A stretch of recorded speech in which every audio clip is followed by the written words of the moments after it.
Welcome to morning మన్నా. నేటి వాక్య దర్శనం కొరకు ఆమోస్ గ్రంథం 8వ అధ్యాయం 11వ వచనం. రాబో దినముల యందు దేశములో నేను క్షేమం పుట్టింతును, అది అన్నపానము లేకపోవట చేత కలుగు క్షేమం కాక యెహోవా మాట వినకపోవటం వలన కలుగు క్షేమముగా ఉండును. ఇదే యెహోవా వాక్కు. మరొకసారి దేవుని వాక్యంలో నుండి ఆమోస్ ప్రవచన గ్రంథంలో నుండి చాలా కఠినమైన, మనము గుర్తించగలిగిన, మనల్ని మనం సరి చేసుకోగలిగిన వాక్య లేఖన భాగంలో నుండి 4 ప్రాముఖ్యమైన సత్యాలు మనం గ్రహించాలి. Number 1, it is a announcement, ప్రకటన. నేను క్షేమమును పుట్టింతును, రాబో దినముల్లో నేను దేశంలో క్షేమం పుట్టింతును అన్న ప్రకటన మనందరికీ వినిపిస్తా ఉంది. ఈ వచనం చదివిన ప్రతిసారి మనం జాగ్రత్తగా ఆలోచన చేస్తే, దేవుడు ఆయన చెప్పకుండా ఏది చేయడు. ఆయన మనకి ప్రకటించకుండా శిక్షను విధించడు.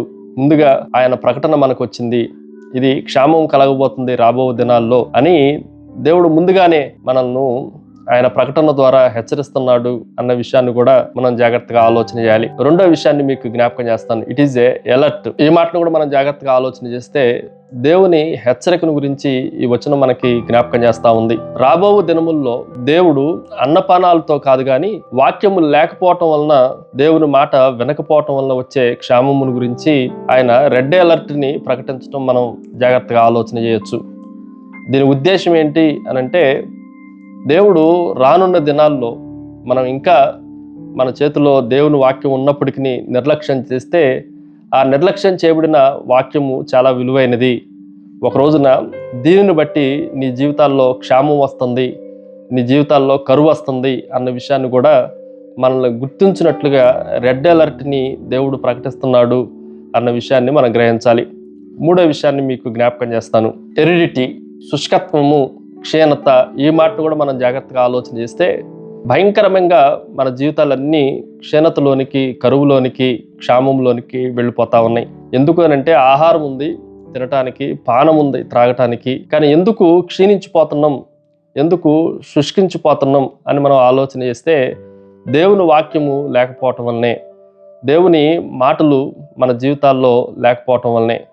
ఉదాహరణకి వాక్యం అనే వర్షం మన జీవితాల్లో కానీ, మన దేశంలో కానీ, మన సంఘాల్లో కానీ కురవకపోతే ఎడారిలాగా మారిపోతుంది, అరణ్యంలాగా మారిపోతుంది. మన జీవితాల్లో ఎదుగు ఉండదు, మన జీవితాల్లో అభివృద్ధి కూడా కనిపించదు, క్షీణతే చివరికి దారితీస్తుంది. అలాంటి కఠినమైన మాటలు దేవుని వాక్యంలో నుండి ఆమోస్ ప్రవచనం మనకి తెలియజేస్తూ ఉంది. Finally it is a accountability, జవాబుదారీతనం. ఈ మాటను కూడా మనం జాగ్రత్తగా ఆలోచన చేస్తే, ఇలాగ మన జీవితాలు ఎండిపోవటానికి, ఇలాగ మన జీవితాలు క్షేమం కలిగి ఉండటానికి, యెహోవా మాట వినకపోవటం వలన వచ్చే దీనికి మనమే లెక్కప్ప చెప్పే వారంగా, మనమే జవాబుదారీతనంగా ఉండాలి అనేది మనం గ్రహించాలి. ఎందుకనంటే ఈరోజు దేవుని వాక్యము సమృద్ధిగా మన జీవితాల్లో ఉన్న, దేవుని వాక్యము అనే బైబిల్ మన జీవితాల్లో దేవుడు ఇచ్చినప్పటికీ దాన్ని నిర్లక్ష్యం చేసి రోజు చదవలసిన వాక్యాన్ని కూడా చదవలేకుండా మనం ఎంతైతే నిర్లక్ష్యం చేస్తున్నామో, ఒక రోజున ఈ వాక్యం చదువుకోవటానికి కూడా వాక్యము మన చేతుల్లో ఉండదు. అలాంటి భయంకరమైన రోజున ఆయన మన చేతుల్లో నుండి వాక్యాన్ని ఉపసంహరించుకున్న తర్వాత దాని కొరకు ఎంత ప్రయాసపడినా కష్టమే. కాబట్టి సమయం ఉండగా దేవుని వాక్యాన్ని చదివి ఆశీర్వదించబడాలి. ప్రార్థన. సకల ఆశీర్వాదములకు కారణభూతుడవు తండ్రి, నీ మాట వినకపోవటం వలన మా జీవితాల్లో క్షేమము, కరువు వస్తుందన్న విషయాన్ని మమ్మల్ని హెచ్చరించినందుకే మిమ్మల్ని గణపరుస్తూ యేసు నామమున అడిగి వేడుకుంటున్నాం తండ్రి. ఆమెన్. God bless you.